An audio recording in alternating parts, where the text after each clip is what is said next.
Bismillahirrahmanirrahim. Dear students, Assalamu alaikum. Beta, hoping all of you are fine. Well, today our assignment is all about correction of sentences, and we will do practice from our exercises later on. And first of all, rather I would say that we will discuss in detail all the part of speech. So let's see what are part of speech. देखिए बेटे, आज जो आपकी assignment है वो है part of speech के हवाले से। पार्ट ऑफ स्पीच क्या क्यों ज़रूरत पड़ेगी आपको? करेक्शन ऑफ सेंटेंसेस के लिए। करेक्शन ऑफ सेंटेंसेस आपको जब पेपर पैटर्न बताया गया था तो वाज़ेह तौर पर कहा गया था कि 5 मार्क्स का एक क्वेश्चन होगा आपके पास ऑब्जेक्टिव पोर्शन में, करेक्शन ऑफ सेंटेंसेस। तो करेक्शन ऑफ सेंटेंसेस के लिए आपको कमांड होना चाहिए किस पे? Part of speech. ठीक है, पार्ट ऑफ स्पीच क्या है वो हम देख लेते हैं। देखिए बेटे, part of speech these are required for the correction of sentences. Correction of sentences में अक्सर बच्चे कंफ्यूज हो जाते हैं और सही तौर पे समझ नहीं पाते कि किस सेंटेंस में नाउन की गलती आ गई, प्रेपोजिशन की गलती आ गई, एडवर्ब की गलती आ गई, इसमें क्या रूल्स फॉलो हो रहे हैं, क्या चीज़ें जो ज़ेर नज़र जो सामने रखने की ज़रूरत है। तो बेटा उसके लिए तवज्जो से आप देख लीजिएगा कि तमाम पार्ट ऑफ स्पीच जो है मैंने बोर्ड पे लिखे भी हैं और आपसे डिटेल्ड डिस्कस भी करूँगी बोर्ड के ज़रिए से। इसको नोट डाउन करना चाहें तो वेल एंड गुड, आपके पास रिकॉर्ड आ जाएगा। तो बेटे इसको समझ लें, अगर आपकी ग्रिप हो जाती है इन चीज़ों के ऊपर, रूल्स को फॉलो करते हैं तो आप आसानी से सेंटेंसेस जो है उनको करेक्ट फॉर्म में लाने के काबिल हो सकते हैं। तो बेटे बोर्ड की तरफ देखिएगा, मैंने बोर्ड पे पार्ट ऑफ स्पीच लिखे हैं, करेक्शन ऑफ सेंटेंसेस के लिए रिक्वायर्ड है जी। Part of speech, the part of speech indicates how the word functions in meaning as well as grammatically within the sentence. तो पार्ट ऑफ स्पीच किस चीज़ को इंडिकेट करते हैं? पार्ट ऑफ स्पीच इंडिकेट और part of speech tells us that how the word functions in a sentence, how the word functions in a sentence according to its meaning as well as grammatically. So how does it functions in its meaning as well as grammatically in the sentence. तो कितने part of speech है English language में? There are 9 parts of speech. There are 9 parts of speech in English language. तो देखते हैं वो कौन कौन से हैं। We are having noun, pronoun, adjective, verb, preposition, conjunction, adverb, interjection, articles. ये सब वो चीज़ें हैं जो आपने बहुत ही अर्ली क्लासेस में पढ़ी थी। देखिए बेटे, एक आप सेंटेंस लेते हो, इंग्लिश का एक सेंटेंस लेते हो तो वो कंप्राइज कर रहा है इन्हीं तमाम चीज़ों को, यानी उसमें आपको नाउन नज़र आता है, प्रोनाउन नज़र आता है, उसमें आपको एडजेक्टिव नज़र आ सकता है, वर्ब मौजूद होता है, प्रपोजिशन किसी सेंटेंस में मौजूद है, किसी सेंटेंस के लिए कंजंक्शन की ज़रूरत है क्लॉजेज और वर्ड्स को ज्वाइन करने के लिए, एडवर्ब्स हैं, इंटरजेक्शंस हैं, आर्टिकल्स हैं। तो ये मुझे याद है कि एक हमारे टीचर कहा करते थे कि एक सेंटेंस को अगर झाड़ा जाए, एक सेंटेंस को, तो उसमें से ये तमाम चीज़ें नीचे गिरेंगी, यानी इन तमाम चीज़ों पर मुश्तमिल है आपका वो सेंटेंस। ठीक है जी। तो फिर दोबारा से देख लेते हैं पार्ट ऑफ स्पीच क्या है। Part of speech indicates the meaning of the word, indicates how the word functions in meanings as well as grammatically. And there are 9 parts of speech in English language. English language में 9 parts of speech मौजूद है। थोड़ी सी detail देख लेते हैं। Number 1 is noun. Noun क्या है? बिल्कुल कॉमन चीज़ें हैं, आपने बिल्कुल स्टार्ट क्लासेस में पढ़ी हैं। It is the name of a person, thing और place. Noun is a name of a person, thing और प्लेस। यानी example, Himalaya, Multan, table, bag, etcetera. ये क्या है? नाउन्स है ना। तो नेक्स्ट की तरफ आते हैं। Next one is pronoun. Pronoun क्या होता है? ये भी बहुत आपने स्टार्ट क्लासेस में पढ़ा है कि it is used instead of a noun to avoid repetition of noun, यानी it is used instead of a noun. Noun की जगह इसको इस्तेमाल क्यों किया जाता है? To avoid the repetition of noun. Noun की रिपीटिशन से बचने के लिए इसको इस्तेमाल किया जाता है। जैसे हम कौन कौन से प्रोनाउन हैं आपके पास पर्सनल प्रोनाउन है कौन कौन से? I, we, you, he, she, it, they. ठीक है जी। इसके साथ साथ आप जाहिर है और भी इसकी डिमोन्स्ट्रेटिव प्रोनाउंस है, रिफ्लेक्सिव प्रोनाउंस है, इंडेफिनिट प्रोनाउंस है। मैंने आपको प्रीवियस लेक्चर में, एक लेक्चर में डिटेल से सारे बताए थे। प्रोनाउन का एक पूरा टेबल जो है वो हमने बोर्ड पे बनाया था और उसके ऑब्जेक्टिव सब्जेक्टिव केसेस भी डिस्कस किए थे। तो बेटे प्रोनाउन हो गया। प्रोनाउन के बाद नेक्स्ट आपके पास थर्ड नंबर पे क्या है?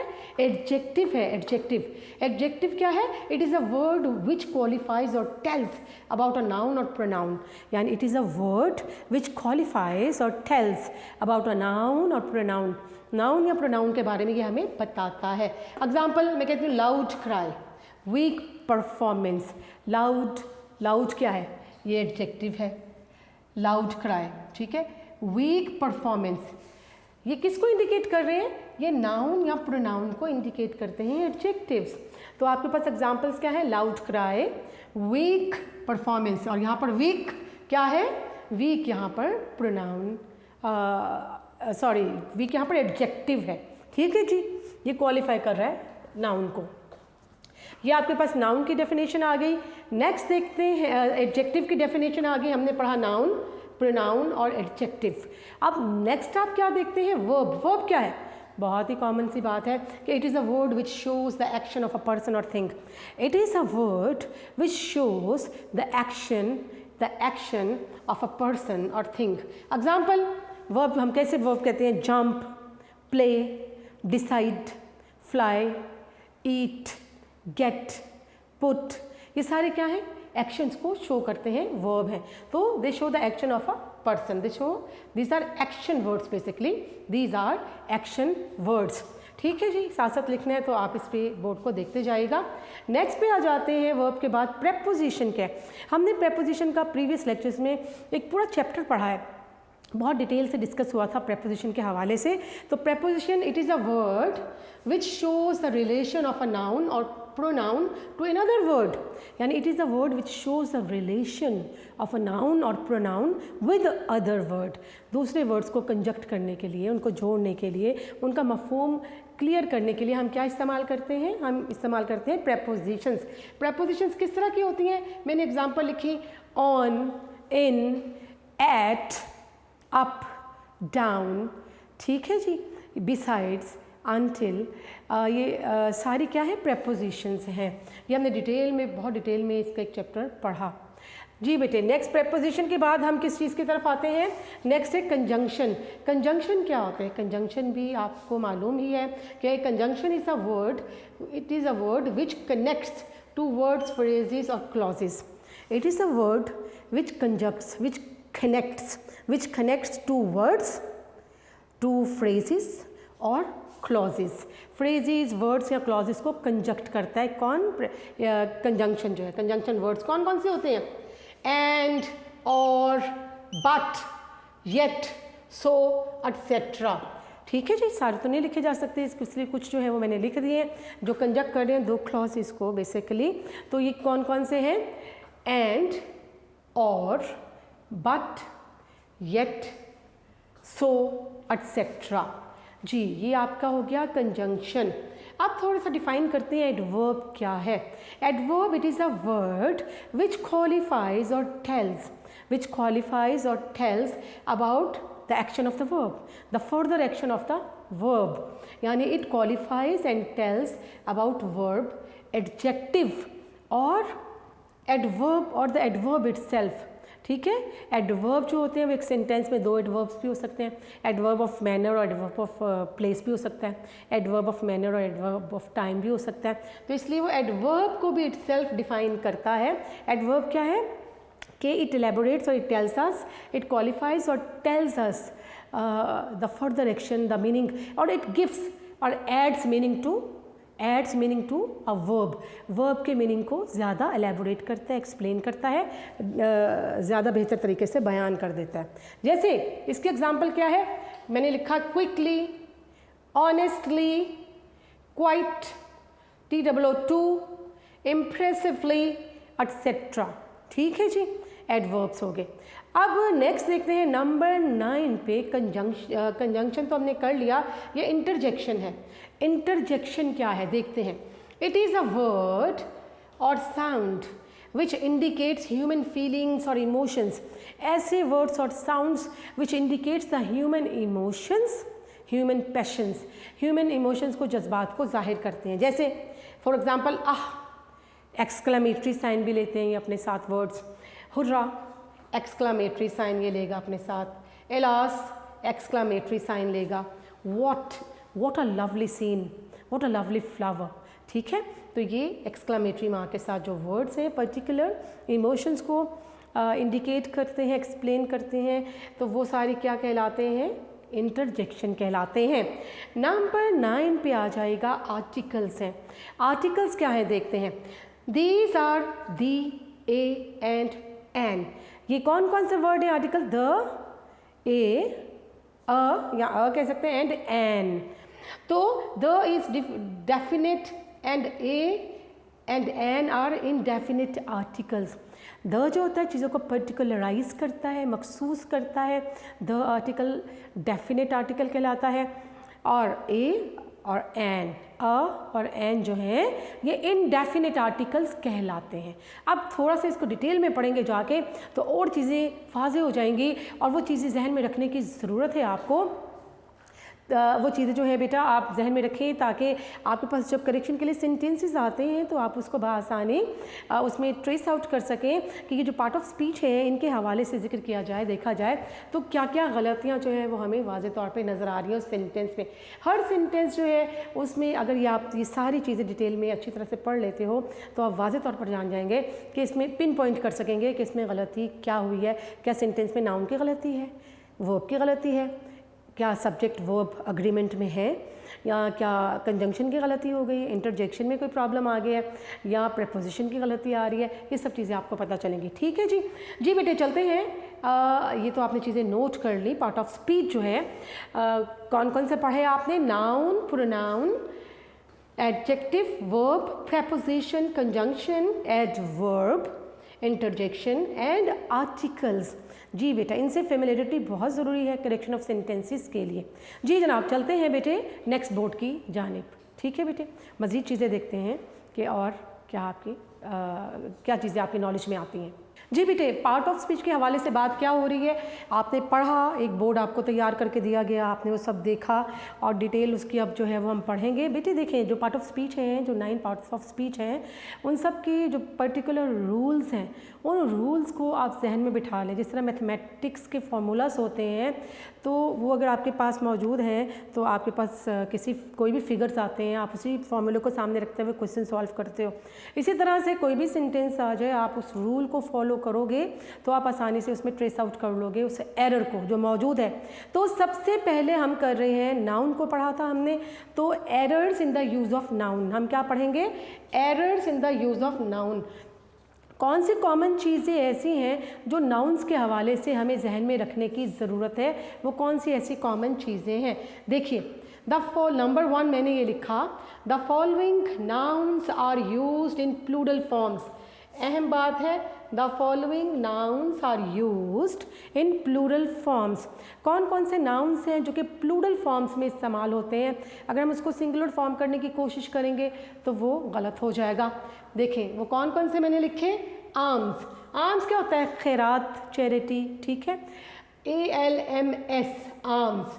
एशिज, एशिज राख होती है। गुड्स, गुड्स क्या है, सामान है, ठीक है जी। मीन्स, मीन्स क्या है, ज़राए है। न्यूज़, इनिंग्स, इनिंग कोई वर्ड नहीं है, इनिंग्स वर्ड होता है, ठीक है। टेक पेन कोई वर्ड नहीं है, टेक पेन्स होता है। नाउन आपका एस के साथ है, प्लूरल फॉर्म में है। रिचेस, रिचेस क्या होता है, अमारत, अमारत क्या, बिल्डिंग नहीं, रिचेस होता है दौलत, उसको अमारत भी कहते हैं उर्दू में। सीजर्स, सीजर कोई वर्ड नहीं है, scissors is the correct noun, ठीक है। सीजर्स जिसके एंड में एस आता है। फिर आपके पास है सॉक्स, समन्स, ट्राउज़र नहीं होता, ट्राउज़र्स होता है। फिर है वेजिस, टोंग्स, टोंग्स कहते हैं चिमटा होता है, ठीक है। फिर मैंने लिखा एरियर्स, एरियर्स क्या होता है, एरियर्स पिछली जो वाजिबात। मिजल्स, मम्स, नावाडेज, कॉन्ग्रेचुलेशंस, ठीक है जी। ये वो नाउन है जिनके एंड में एस आता है, एस के बगैर ये गलत होंगे। और लिखा हुआ है the following nouns are used in plural form, plural forms में इस्तेमाल होते हैं। दोबारा से सुन लीजिएगा कौन कौन से नाउन हैं। Arms, Ashes, goods, means, news, innings, take pains, riches, scissors, socks, summons, trousers, wages, tongs, arrears, measles, mumps, nowadays, congratulations। ठीक है, एग्जाम्पल मैंने दे दिया। This news is wrong, news के साथ एस लाजमी है। और ये अपने साथ क्या ले रहा है, सिंगुलर हेल्पिंग वर्ब, अग्रीमेंट में है सिंगुलर हेल्पिंग वर्ब या वर्ब। नेक्स्ट है आई नीड सीजर्स, तो मैंने सीजर्स लिखा है, सीजर नहीं लिखा। आपको 1 कैंची चाहिए, 10 कैंचियाँ चाहिए, वो सीजर्स ही कहलाएंगी। ठीक है बेटा, तो पेयर ऑफ सीजर्स भी कहा जा सकता है। सीजर्स और एस के बगैर सीजर कोई वर्ड नहीं है। ट्राउजर्स एस हटा दें तो कोई नाउन नहीं है। ठीक है जी, गलत, ये गलती होगी एक, इसमें ट्रेस आउट जो की जा सकती है। ये आपने एक इसका रूल देखा।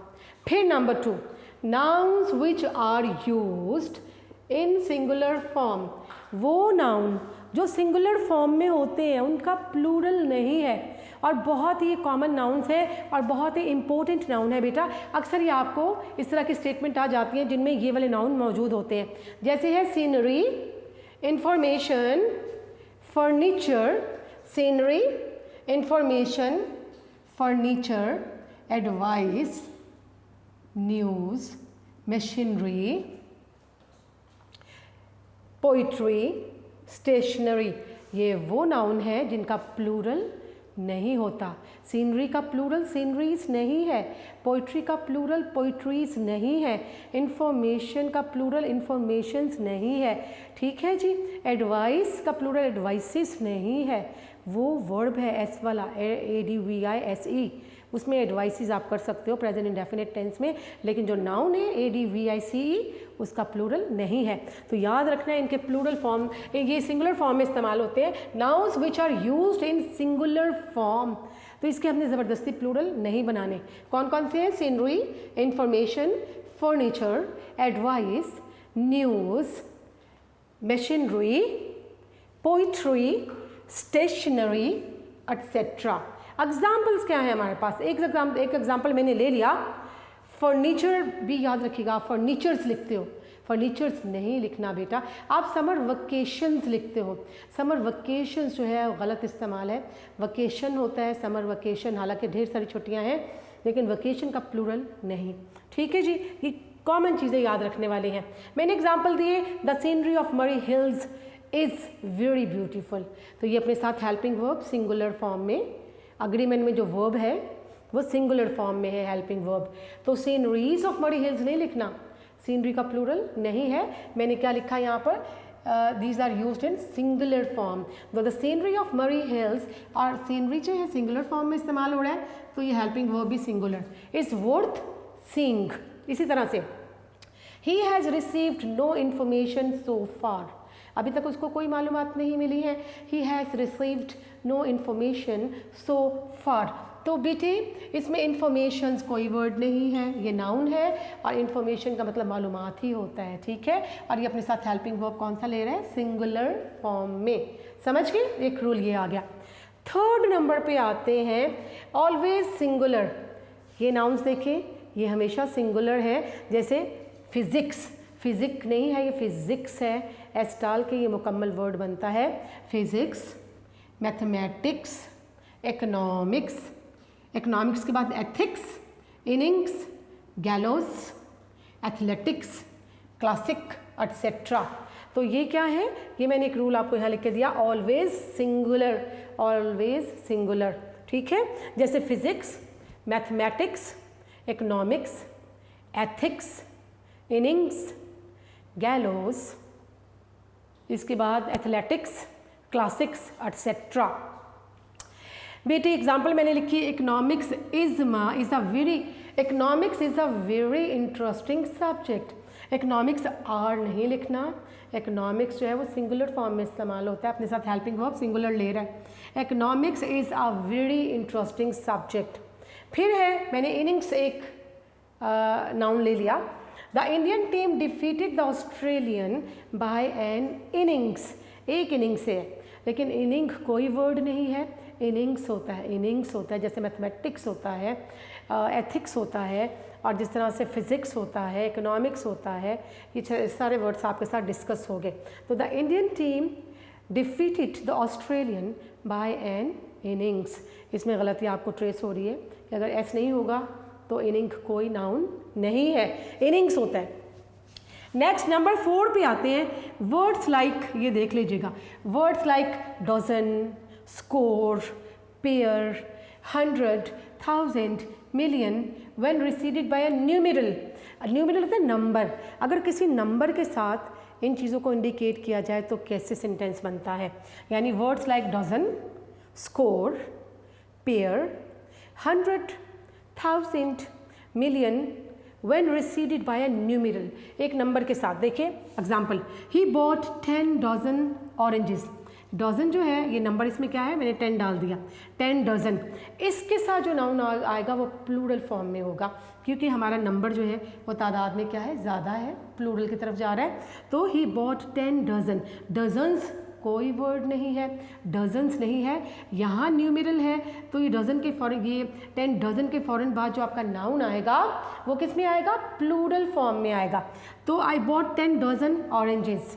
फिर मैंने लिखा पेयर, ले लिया एक वर्ड, 4 पेयर, पेयर्स नहीं होगा यहाँ पर। I have 4 pair of shoes, noun जो है वो प्लूरल फॉर्म में आ जाएगा, और ये नंबर की वजह से ये अपने सिंगुलर हालत में ही वर्ड रहेंगे, न्यूमेरल की वजह से।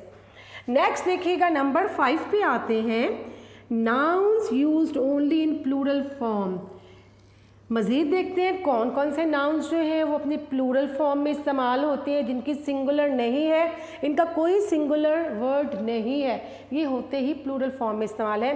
Cattle, police, poultry, people, gentry, peasantry, peasantry काश्तकार, ठीक है, ज़रूरी शोबे से वाबस्ता लोग। तो noun used only in plural form, not singular, they are not having any singular at all. कौन कौन से वर्ड है, cattle, police, poultry, people, gentry, peasantry. तो इसकी मैंने एग्जाम्पल बताई। कैटल आर चूँकि प्लूरल फॉर्म में इस्तेमाल होते हैं, तो ये अपने साथ हेल्पिंग वर्ब भी प्लूरल ही लेंगे, जो वर्ब आएगा वो भी प्लूरल या हेल्पिंग वर्ब प्लूरल होगा। Cattle are grazing in the field. People, people भी तो प्लूरल है, पीपल आर डिमांडिंग, और पीपल के साथ भी प्लूरल हेल्पिंग वर्ब आ गया, आर आ गया, पीपल इज तो नहीं आ सकता, इसी तरह से कैटल इज भी नहीं आ सकता, ये अपने साथ प्लूरल हेल्पिंग वर्ब लेंगे। तो cattle are grazing in the field, people are demanding for the new reforms. ठीक हो गया। इसके बाद एक और नंबर 6 पे आएगा बेटे। नंबर 6 पे आपके पास देखते हैं कि क्या कहा जाता है। Nouns used as both singular and plural in the same form. अपने ही फॉर्म में वो नाउन जो कि which are being used, which can be used both in singular and plural forms, वो कौन कौन से हैं, जैसे deer, sheep, fish, wages, apparatus etcetera. देखो डियर जो है इसका कोई प्लूरल नहीं है, शीप जो है इसका कोई प्लूरल नहीं है, लेकिन ये सिंगुलर फॉर्म में भी इस्तेमाल होते हैं, प्लूरल फॉर्म में भी इस्तेमाल होते हैं। कैसे, शीप एक का मतलब एक भेड़ भी हो सकता है, 1 sheep, 2 sheep, lots of sheep, 1 sheep, 2 sheep, 4 sheep, sheeps नहीं लिखेंगे, ये लिखा हुआ है nouns used as both singular and plural in the same form. अपनी फॉर्म में सिंगुलर और प्लूरल के तौर पे ये नाउन इस्तेमाल होते हैं। मैंने शीप एक वर्ड लिया, शीप एक नाउन लिया, इसको मैंने सिंगुलर और प्लूरल फॉर्म में आपको दोनों में बताती हूँ। अगर मैं सिंगल शीप की बात करती हूँ तो मैं लिखती हूँ I saw a sheep grazing in the field. I saw a sheep grazing in the field, कि मैंने खेतों में एक शीप, एक भेड़ जो है चरते हुए देखी। अगर ज़्यादा भेड़ें हैं वो शीप ही रहेगा, नाउन सिंगुलर प्लूरल फॉर्म में सेम ही है, लेकिन जब हम ज़्यादा की बात करेंगे तो sheep are grazing in the field, sheeps नहीं। इसी तरह से डियर ले लेती हूँ मैं। डियर आप एक सिंगल डियर की बात करते हैं, the hunter attack the deer, ठीक है, हंटर ने एक डियर पे, हिरन पर हमला किया। तो deer were caught by the hunter. अब ढेर सारे डियर जो हैं उनको हंटर ने पकड़ लिया, तो डियर डियर्स नहीं हो जाएगा, डियर डियर ही रहेगा, क्योंकि बेटा ये जो वर्ड्स हैं, ये जो नाउन्स हैं, ये अपने सिंगुलर और प्लूरल फॉर्म में, सिंगुलर और प्लूरल फॉर्म में सेम है। तो जब मैं इसको, आपने जिस सेंस में इस्तेमाल करना है उस तरह से लिखेंगे, लेकिन ये नाउन ऐसे ही रहेगा। तो मैंने यहाँ प्लूरल फॉर्म में इस्तेमाल करना चाहा है, तो deer were caught by the hunters. ठीक है बेटे, ये कितने रूल्स आपने पढ़े? 6 तक रूल्स आपने पढ़ लिए। तो चलते हैं बेटे नेक्स्ट बोर्ड की जानिब, ताकि इन्हीं चीज़ों को हम कंटिन्यू रख सकें। ठीक है बेटे? जी बेटा, नेक्स्ट रूल जो है वो देखते हैं नंबर 7 पे क्या कहता है, और हम कर रहे हैं नाउन। तो कलेक्टिव नाउन की सूरत में, कलेक्टिव नाउन्स कौन कौन से हैं? Collective nouns S jury, public, team, audience, committee, congregation. Congregation क्या होता है? क्राउड, हजूम को कहा जाता है, क्राउड को कहा जाता है। कॉन्ग्रीगेशन, ऑर्केस्ट्रा, क्या करते हैं ये सारे जो कलेक्टिव नाउन्स हैं? दे टेक सिंगुलर वर्ब और हेल्पिंग वर्ब, सिंगुलर वर्ब या हेल्पिंग वर्ब लेते हैं, ये कलेक्टिव नाउन है। ठीक है, कौन कौन से? Jury, public, team, audience, committee, congregation, orchestra. तो all this take singular helping verb और वर्ब। ठीक है, जैसे मैं देखती हूँ ऑडियंस में, इसमें से ले लेती हूँ एक नाउन, कलेक्टिव नाउन। इसका जुमला बनता है the audience is very attentive. Audience are नहीं होगा, ऑडियंस क्या है? कलेक्टिव नाउन है और हेल्पिंग वर्ब सिंगुलर लेगा। The audience is very attentive. Number 2 मैं इन्हीं में से ले लेती हूँ टीम। टीम एक वर्ड ले लेती हूँ, एक नाउन ले लेती हूँ, कलेक्टिव नाउन टीम, और इसका जुमला बनाती हूँ the team has not turned up. Turned up एक इडियम है, और टर्नड अप का मतलब अराइव्ड, पहुँच जाना, पहुँचना।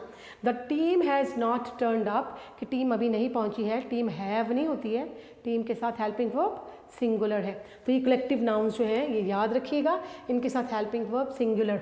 नेक्स्ट देखिए, कलेक्टिव नाउन ऑलवेज सिंगुलर। ये ऑलवेज सिंगुलर किस तरह से है? Crowd of people, mob of angry people, heard of cattle, bunch, bouquet of flowers, bunch of grapes, bundle of sticks। ठीक है, ऑफ के साथ इंडिकेट कर रहे हैं आपको। और यहाँ पर नाउन कौन कौन से हैं? नाउन पीपल है, शुरू में देखें crowd of people, people noun है, लेकिन ये ऑफ के साथ, एक क्राउड के साथ हम देखते हैं कलेक्टिव नाउन। एक्चुअली ये कलेक्टिव नाउन है, क्राउड ऑफ पीपल ये कलेक्टिव नाउन है। ये भी मॉब ऑफ एंग्री पीपल, नाराज़ लोगों का हजूम। इस तरह से हर्ड ऑफ कैटल, मवेशियों का जत्था, रेवर, bouquet of flowers, bunch of grapes, bundle of sticks, ये भी सारे कलेक्टिव नाउन्स हैं। लेकिन ये क्या है कि ये भी अपने साथ हेल्पिंग वर्ब सिंगुलर लेते हैं। जैसे मैंने इनमें से सेलेक्ट कर लिया मॉब ऑफ एंग्री पीपल, तो the mob of angry people are नहीं लिखना, मॉब, ये मॉब ऑफ एंग्री पीपल क्या है? कलेक्टिव नाउन है, तो हम लिखेंगे the mob of angry people is damaging the building. इस तरह से मैंने एक और इसमें ले लिया वर्ड, कोई और वर्ड भी आप ले सकते हैं। जैसे आप लिख दें यहाँ से the bundle of sticks, the bundle of sticks. ठीक है, द बंडल ऑफ स्टिक्स, हम इसका जुमला बना सकते हैं the bundle of sticks is very strong, the bundle of sticks is very strong, the bundle of sticks is very strong. अब एक और इसमें नंबर 9 पे आ जाएगा, एक और रूल हम फॉलो करते हैं कि वन ऑफ और एनी ऑफ, ये याद रखिएगा, वन ऑफ और any of is followed by plural words, यानी इनके साथ प्लूरल वर्ड्स आएंगे। वो किस तरह से हम देख लेते हैं। अगर आपके पास वन ऑफ और एनी ऑफ वर्ड्स आ रहे हैं तो इनके साथ क्या आएगा? प्लूरल हेल्पिंग वर्ब आएगा, प्लूरल नाउन्स आएंगे, बल्कि इसके साथ प्लूरल नाउन्स आएंगे, प्लूरल नाउन्स आएंगे। जैसे यहाँ पर मैंने ये लिखा, ये लिखा हुआ है ना कि वन ऑफ और any of is followed by plural words, यानी कि प्लूरल नाउन्स। जैसे आई वॉन्ट वन ऑफ आ गया ना, इसके साथ जो भी नाउन होगा वो प्लूरल होगा। आई want one of the books, और बुक्स यहाँ पर प्लूरल था। आई want one of the books kept on the table. इसी तरह से वन ऑफ का जुमला बनाया तो मैं एनी ऑफ का जुमला भी बनाती हूँ। नेक्स्ट एनी ऑफ का जुमला हम लोग बनाते हैं। Any of this two tools, ये टूल्स यहाँ पर नाउन है, प्लूरल नाउन। और ये क्या, ये रूल क्या बता रहा है कि one of and any of is followed by plural noun. तो यहाँ पर हमने लिखा any of this two tools serve the purpose. ठीक है, दोनों में से कोई भी जो टूल है, औजार है, वो एक ही काम करेगा। जी बेटा, इसका रूल नंबर 9 पढ़ा हमने। रूल नंबर 10 पे आते हैं। Plural nouns are used with fractions. Plural nouns are used with fractions. अगर फ्रैक्शन 1.5, इसी तरह से 2.5, 3.5, जो फ्रैक्शनल वर्ड्स होते हैं उसके साथ हम क्या करते हैं, प्लूरल नाउन्स यूज़ करते हैं। Plural nouns are used with fractions. जैसे मैं कहती हूँ हाफ एन आवर, जैसे हम कहते हैं ना 1.5 आवर्स, 1.5 आवर्स, 1.5 घंटे के लिए हम इंग्लिश में इस्तेमाल करते हैं। तो बेटा नाउन क्या होगा, इसके साथ प्लूरल होगा। ये फ्रैक्शनल वर्ड्स हैं। फ्रैक्शनल जो वर्ड्स हैं उनके साथ नाउन जो है वो प्लूरल फॉर्म में इस्तेमाल होगा। जैसे इट टुक अस 1.5 आवर्स, मैंने आवर नहीं लिखा, आवर्स लिखा है, क्योंकि फ्रैक्शनल वर्ड्स हैं और इसमें नाउन प्लूरल, आपकी ये कैटेगरी कह रही है plural nouns. Plural nouns are used with fractions. Fraction आ गई तो नाउन प्लूरल इस्तेमाल होगा। क्या it took me 1.5 hours to reach there, are singular form में नहीं, आर्स प्लूरल फॉर्म में इस्तेमाल होगा। बेटा आपका जो है ख़त्म हुआ क्या, हमने किया नाउन ख़त्म कर दिया। अब प्रोनाउन की तरफ आते हैं। प्रोनाउन में क्या है, pronouns should go in proper order. Proper order में प्रोनाउंस होना चाहिए। The 3 personal pronouns will go in the following order. अगर 3 प्रोनाउन, पर्सनल प्रोनाउन एक ही सेंटेंस में आ गए हैं, फर्स्ट पर्सन, सेकंड पर्सन और थर्ड पर्सन, तो उसका ऑर्डर क्या लगेगा, 1 2 3। सबसे पहले फर्स्ट पर्सन लेंगे, सेकंड पर्सन लेंगे, थर्ड पर्सन। ये बोर्ड में आ जाता है अक्सर, ऐसा सेंटेंस लाजमी आता है, 3 प्रोनाउन डाल देते हैं, उनका ऑर्डर आपको एडजस्ट करना है। जैसे मैंने ये लिखा, you he and I will go to Murree. You second person, he third person, फिर अपनी बात करेंगे आई की। ठीक है, ये कैटेगरी। आपने बेटे उसका ऑर्डर जो होगा वो होगा 2 3 एंड 1। सॉरी, इसको दोबारा देखें, 2 3 एंड 1, 2 3 एंड 1। अगर कोई भी कॉमन सी पॉजिटिव कोई डिस्कशन किया जा रहा है, बात की जा रही है, उसमें ऑर्डर बनता है 2 3 एंड 1। इसको देखिए, करेक्ट कीजिए, 2 3 and 1, second person, third person, first person. तो मैंने एक जुमला बनाया, उसमें ये भी हो सकता था आई ही एंड यू, या ही यू एंड आई, ये मिक्स करके जंबल फॉर्म में आपको दे सकते थे। आपने इसका ऑर्डर क्या लगाना है, पहले सेकंड प्रोनाउन यू, फिर थर्ड प्रोनाउन, फिर एंड में आई अपनी बात करेंगे कि you he and I will go to Murree. लेकिन एक और चीज़, if the persons are involve in something bad, the order in the sentence will be. अगर कोई बैड एक्टिविटी हो रही है और तीनों प्रोनाउंस आ गए हैं आपके स्टेटमेंट में, आपके सेंटेंस में, तो उसका ऑर्डर क्या, वो ऑर्डर लगेगा 1 2 3, फर्स्ट पर्सन, फिर सेकंड पर्सन, फिर थर्ड पर्सन। तो मैंने यहाँ पर एग्जांपल लिखी, I you and he will try to report falsely against him. I you and he will try to report falsely against him, कि यानी मैं, तुम और वो उसके खिलाफ गलत रिपोर्ट देंगे। तो बेटा ऑर्डर में फर्स्ट पर्सन पहले, सेकंड पर्सन यू बाद में, third person he third number पे आएगा। ठीक है, और अगर कोई पॉजिटिव नॉर्मल एक्टिविटी हो रही है तो ऑर्डर होगा सेकंड पर्सन, थर्ड पर्सन, और एंड में अपनी बात करेंगे। और नेगेटिव एक्टिविटी में पहले अपनी बात, आई यू एंड ही। बहुत इंपॉर्टेंट है ये एक रूल। फिर आ जाए एक और, ईच अदर और एन अदर का इस्तेमाल। Each other and another are reciprocal pronouns. Reciprocal क्या होते हैं, one acting as the other, one acting as the other. Each is used when it is a matter between 2 और more but in separate situation. Each separately बात करता है, 2 या ज़्यादा लोगों की बात करता है, 2 की बात भी करता है, ज़्यादा की भी, लेकिन सेपरेटली बात करता है, individual. Every is used where it is a matter of more than 2 but in a collective way. और एवरी क्या करता है, कलेक्टिव वे में 2 से ज़्यादा लोगों या चीज़ों की बात करता है, लेकिन कलेक्टिवली बात करता है, इकट्ठी बात करता है, इंडिविजुअल नहीं। जैसे एक एग्जांपल है, I gave each plant some water. I gave each plant का मतलब मैंने हर पौधे को अलग अलग पानी दिया। ईच का मतलब इंडिविजुअल बात हो रही है हर प्लांट की। अगर इसको मैं कहूँ, I gave every plant some water, कि मौजूद कलेक्टिव के सब प्लांट जितने भी मौजूद थे, मैंने सबको सब वाटरिंग की या सबको पानी दिया है। ठीक है, तो कलेक्टिव के लिए एवरी, और इंडिविजुअल के लिए 2 या उससे ज़्यादा के लिए ईच इस्तेमाल होता है। ठीक है बेटे, नेक्स्ट बोर्ड की जानिब जाते हैं। नेक्स्ट बोर्ड में देखते हैं आप मज़ीद हम कौन से रूल्स सीखते हैं। जी बेटा, प्रोनाउंस के हवाले से ही नेक्स्ट रूल्स जो है उनको हम देखते हैं, फॉलो करते हैं। आपके पास आता है next rule, while pointing to one person और more we use subjecting case of the pronoun.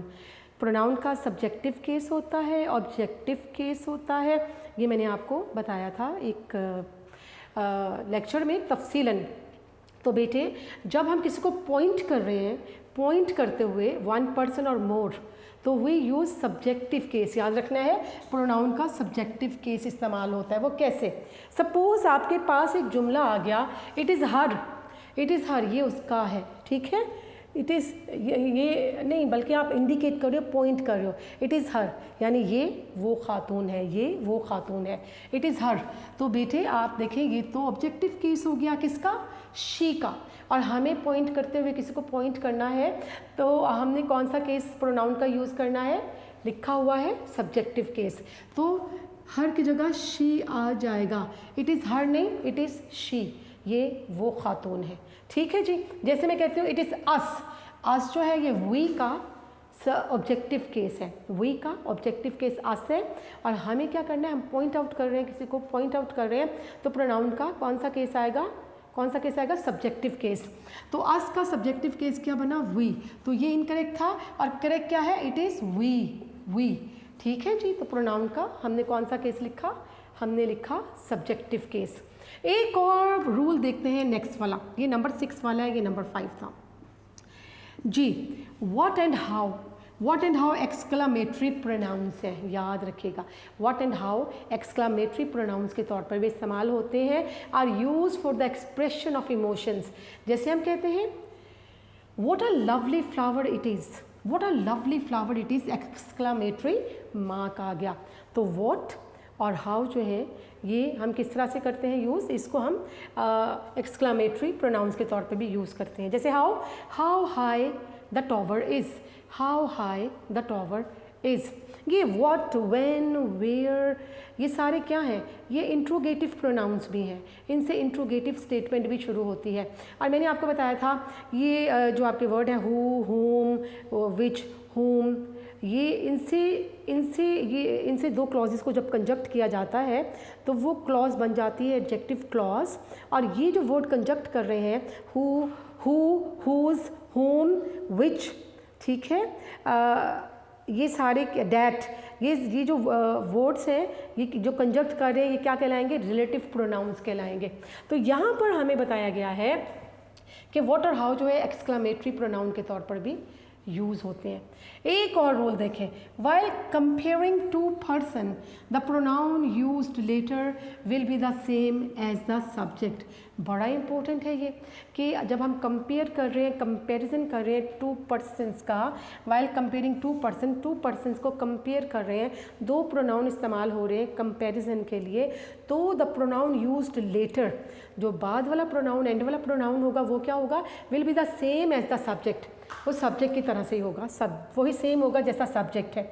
जैसे इसमें लिखा है एक example, she is wiser than me, comparison हो रहा है विजडम का कि she is wiser than me. और वाइजर जो है ये सेकंड डिग्री एडजेक्टिव की कंपेरेटिव डिग्री है। तो हमने जब शी जो है सब्जेक्टिव, ये प्रोनाउन है एक, और मी भी प्रोनाउन है, लेकिन जब आप कंपैरिजन कर रहे हो, आपका रूल क्या कहता है? आप कंपेयर कर रहे हो टू पर्सन को, तो प्रोनाउन यूज लेटर, जो लेटर वाला प्रोनाउन है ये क्या यूज होगा? सब्जेक्ट की तरह से, सब्जेक्ट केस के साथ। यहाँ क्या लिखेंगे हम? She is wiser than I, आपको आई लिखना होगा। ये स्टार्ट में सब्जेक्टिव केस था, तो लेटर वाला प्रोनाउन जो है वो भी किस में होगा? सब्जेक्टिव केस में होगा कि शी इज़ वाइजर देन आई।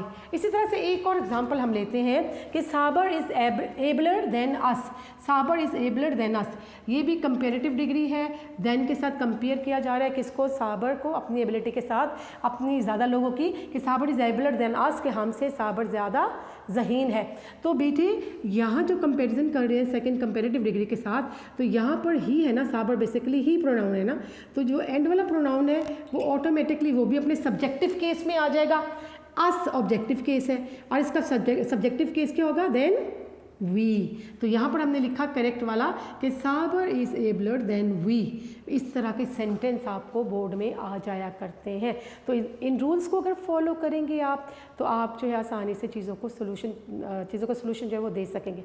ठीक है बेटा, तो here comes the end of today's lecture. तो we will continue the correction of sentences inshallah in our next lecture also. So take care and stay blessed. Allah Hafiz bete.